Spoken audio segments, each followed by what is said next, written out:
அனைவருக்கும் பிரபஞ்ச அமைதி சேவா சங்கத்தின் அநேக கோடி ஆத்ம நமஸ்காரங்கள் மற்றும் திரு கார்த்திகை திருவிழா அன்புடன் வாழ்த்துக்கள்.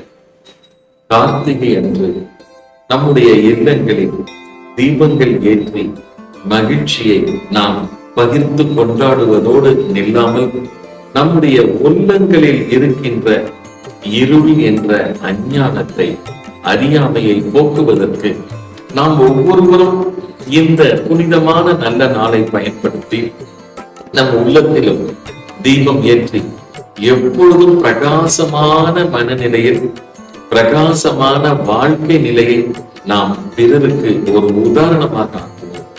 அப்படிப்பட்ட புனிதத்தை தொடர்ந்து மனிதருக்கு உணர்த்தி கொண்டே இருக்க வேண்டும் என்பதுதான் கார்த்திகை திருவிழா மட்டுமல்ல, ஒவ்வொரு திருவிழாவினுடைய அடிப்படை நோக்கமும் அதுதான். அதனால் அந்த நாளில் நீங்கள் உங்கள் மனதளவில் எல்லா தீமைகளையும், அறியாமைகளையும், அஞ்ஞானத்தையும் ஒழித்துவிட்டு எப்பொழுதும் இறை ஞானத்தோடு, மெய் ஞானத்தோடு நீங்கள் வாழ்வாங்கு வாழ உங்கள் அனைவரையும் அன்போடு வாழ்த்துகின்றோம். ஆத்ம நமஸ்காரங்கள். வாழ்க வளர்க.